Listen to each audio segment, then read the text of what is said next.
Bonjour, aujourd'hui on se penche sur la hernie hiatale. C'est un terme qu'on entend parfois et ça peut soulever pas mal de questions. Est-ce que c'est fréquent? Faut-il s'inquiéter? On va essayer de démystifier tout ça avec des explications simples et claires. Et pour ça, on a la chance d'avoir avec nous un expert chirurgien. Bonjour. Oui, c'est un sujet effectivement assez courant et qui mérite, je pense, d'être bien compris, sans forcément s'alarmer.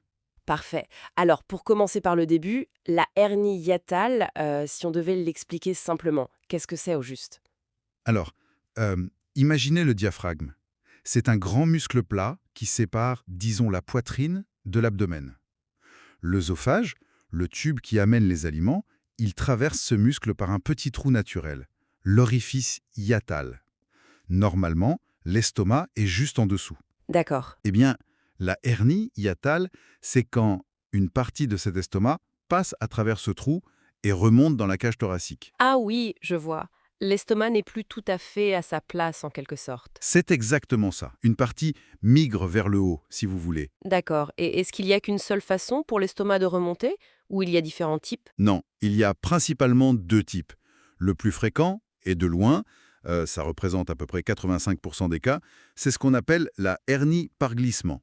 Là, c'est vraiment la jonction entre l'œsophage et l'estomac qui glisse vers le haut à travers l'orifice. Ok, par glissement.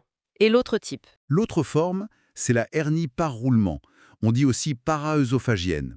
C'est moins fréquent, environ 10%, et on la voit un peu plus chez les personnes plus âgées. Dans ce cas, la jonction œsophage-estomac reste en place, mais une partie de l'estomac roule à côté de l'œsophage et passe dans le thorax. D'accord, elle roule à côté. Compris. Il y a aussi des formes mixtes, j'imagine. Oui, ça existe aussi, un mélange des deux, mais c'est plus rare, autour de 5%.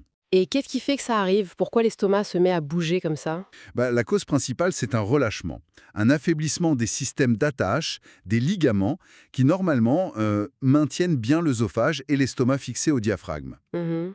Ces amarres, en quelque sorte, se détendent. Et cette détente, elle peut être favorisée par une pression plus forte dans le ventre. Ah, comme le surpoids, par exemple. Exactement, la surcharge pondérale augmente cette pression abdominale. L'âge aussi joue un rôle, les tissus perdent un peu de leur élasticité avec le temps, et plus rarement, ça peut être quelque chose de présent dès la naissance, une faiblesse congénitale. D'accord. Donc si une partie de l'estomac est déplacée, est-ce qu'on le sent forcément? Est-ce que ça donne des symptômes clairs ou ça peut passer inaperçu?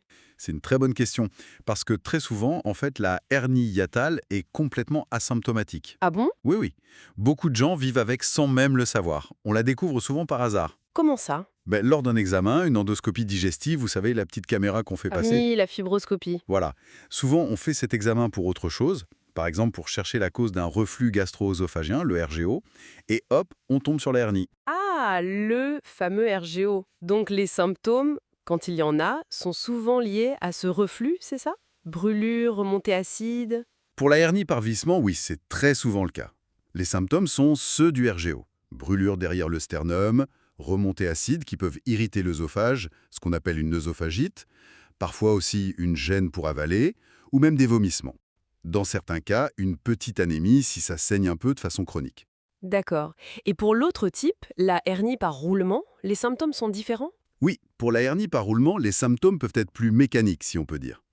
Des douleurs dans la poitrine, surtout après manger, une sensation de blocage, de la dyspepsie, parfois des vomissements aussi, ou même des signes respiratoires comme une toux, un essoufflement, si l'estomac qui est remonté appuie sur les poumons. Ah oui, quand même. Et surtout, le risque principal avec ce type de hernie, c'est une complication qui peut être grave, D'accord. la torsion de l'estomac sur lui-même. C'est ce qu'on appelle un volvulus gastrique. C'est une urgence. D'accord, ça c'est important à savoir. Et comment on confirme le diagnostic alors si elle est souvent silencieuse? Vous parliez de la fibroscopie. Oui, l'endoscopie, la fibroscopie, c'est vraiment l'examen clé. Ça permet de voir directement si une partie de l'estomac est remontée et de quelle manière, et aussi de voir l'état de l'œsophage s'il y a une irritation liée au reflux.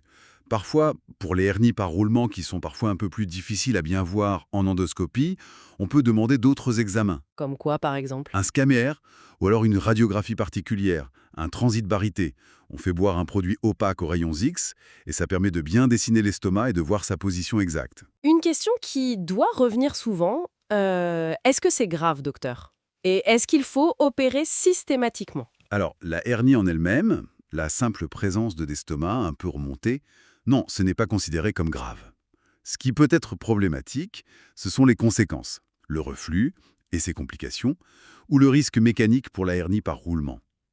Et l'idée qu'il faut toujours opérer, ça, c'est vraiment une idée reçue. C'est faux. Ah, bon à savoir. Pour la hernie par glissement, la plus fréquente, le traitement vise d'abord et avant tout à contrôler le reflux.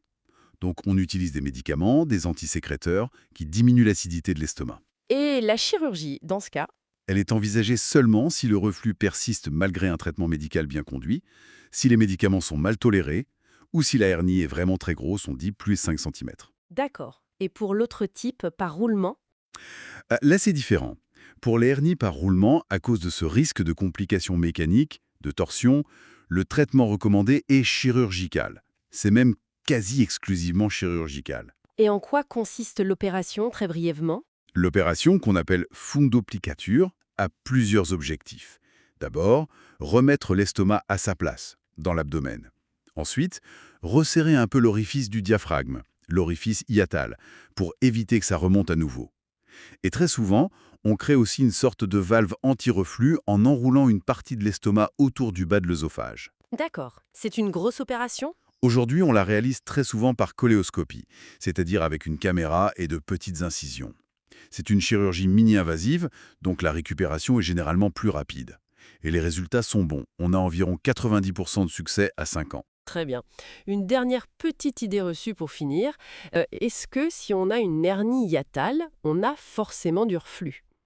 Non, ça aussi c'est faux. C'est important de le dire. La hernie hiatale peut favoriser le reflux, c'est vrai. Elle peut affaiblir les mécanismes anti-reflux naturels. Mais on peut tout à fait avoir une hernie hiatale sans avoir le moindre symptôme de reflux. Et inversement, on peut souffrir d'un RGO important sans avoir de hernie hiatale associée. L'un n'est ni nécessaire ni suffisant pour l'autre. Voilà qui est beaucoup plus clair et nuancé. Merci beaucoup pour toutes ces explications précises. Avec plaisir. Peut-être une dernière petite chose à noter, qui peut parfois expliquer des diagnostics un peu fluctuants. Ah oui. Une petite hernie hiatale, surtout par glissement, elle peut être intermittente. C'est-à-dire qu'elle peut être là à un moment donné, et puis disparaître spontanément, l'estomac redescend. Du coup, on peut faire une fibroscopie un jour et la voir, et en refaire une plus tard et ne plus la voir. Ça arrive. Ah d'accord, c'est bon à savoir ça. Oui. Donc si on a des symptômes digestifs ou même thoraciques qui persistent, il ne faut pas hésiter à reconsulter, même si un examen précédent était revenu normal. Il faut parfois répéter les explorations. Message reçu. Merci infiniment pour cette discussion très éclairante. C'était un plaisir.